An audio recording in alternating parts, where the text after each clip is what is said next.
আল্লাহকে ভয় করো। ইত্তাকুল্লাহ, ইত্তাকুল্লাহ, ইত্তাকুল্লাহ। ওহে মুসলিম, তোমাকে আল্লাহর সামনে দাঁড়াতে হবে।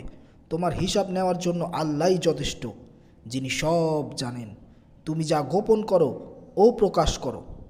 তোমার অবশ্যই মৃত্যুবরণ করতে হবে। যখন তুমি দুনিয়ার সব কিছু ছেড়ে চলে যাবে, শুধু তুমি আখিরাতের জন্য যা সঞ্চয় করেছো তা সাথে নিয়ে যাবে। সাবধান হও তোমার শেষ আমলের ব্যাপারে। তুমি জানো না কখন তোমার শেষ মুহূর্ত চলে আসবে। তুমি কি প্রস্তুত মৃত্যুর জন্য? তুমি কি প্রস্তুত কবরের সওয়াল জবাবের জন্য? তুমি কি প্রস্তুত ভয়াবহ কিয়ামতের জন্য, হাসরের ময়দানের জন্য, হিসাব নিকাশের জন্য, আল্লাহকে জবাব দেওয়ার জন্য? তুমি কি প্রস্তুত? প্রস্তুত কি তুমি মিজানের জন্য? তুমি কি প্রস্তুত চুলের চাইতেও সূক্ষ্ম, তরবারির চাইতেও ধারালো পুলসিরাতের জন্য?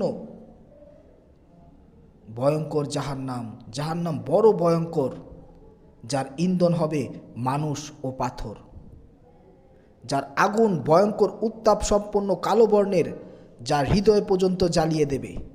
এমন উত্তপ্ত পানি নারী বুড়িকে বের করে দেবে। রয়েছে খাবার হিসাবে জাকতুম ও গলিত পুঁজ। জাহান্নাম অত্যন্ত গভীর, ভয়াল এক জায়গা। কঠোর হৃদয় সম্পন্ন ফেরেশতারা সেখানে নিযুক্ত আছে, যাদের মনে বিন্দুমাত্র পরিমাণ দয়া মায়া নেই।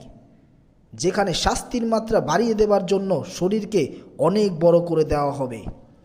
চামড়াগুলো জ্বলে যাবে, বের হতে চাইবে। মানুষ জাহান্নাম থেকে বের হতে চাইবে, কিন্তু তারা তা পারবে না। মৃত্যুকে ডাকবে, কিন্তু মৃত্যু সেখানে আসবে না। ভয়ঙ্কর এক জায়গা জাহান্নাম, যা মানুষ দুনিয়ার বুকে থেকে বুঝতে পারে না। সেখানে মানুষ অনন্তকাল থাকবে। জাহান্নামের শাস্তি তারা ভোগ করতে থাকবে।